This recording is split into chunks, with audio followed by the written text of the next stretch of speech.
আজ দুঃখ ভরা মনোকান্ত নিয়ে আপনাদের সঙ্গে উপস্থিত হয়েছি।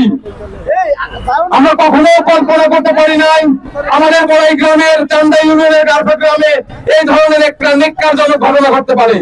মাত্র 6 থেকে 7 বছরের মাসুম একটা বাচ্চাকে কিভাবে একটা মানুষ হত্যা করতে পারে, কিভাবে একটা মানুষ হত্যা করার পরে তাকে যেন চিহ্নিত না করা যায় তার জন্য মুখে এসিড নিক্ষেপ করতে পারে, আমার বোধগম্য নয়।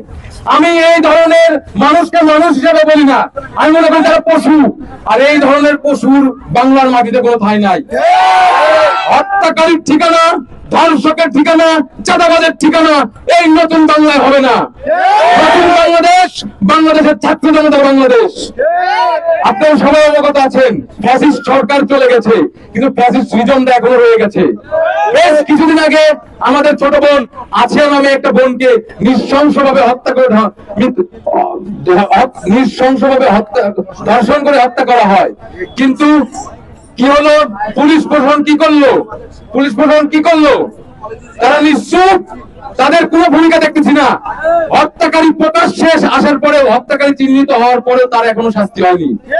কিন্তু কষ্ট করে বলে দিতে চাই, নাটোর জেলা এবং পাবনা জেলার পুলিশ প্রশাসনকে খুব অবিলম্বে জুই হত্যাকারীকে চিহ্নিত করতে হবে এবং এর সাথে যারা যুক্ত আছে তাদেরকেও চিহ্নিত করে আইনের আওতায় আনতে হবে।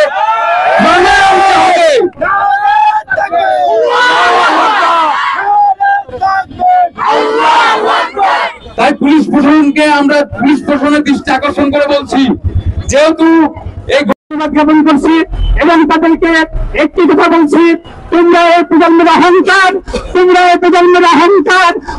এই স্বাধীন বাংলাদেশে এসেছো, তোমরা ফ্যাসিস্টকে তাড়িয়ে দিয়ে তোমরা এই দেশের স্বাধীনতাকে এসেছো, তাই তোমাদের প্রতি দায়িত্ব বেশি। তোমরা আগামী দিনে সকল আন্দোলনের বিরুদ্ধে রাজপথে থাকবে, এই আহ্বান দেখে আমি আমার বক্তব্য শেষ করতে পারি।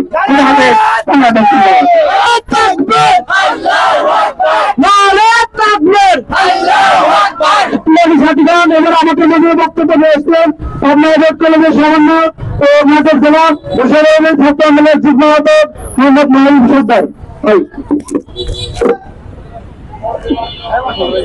আসসালামু আলাইকুম ওয়া রাহমাতুল্লাহ।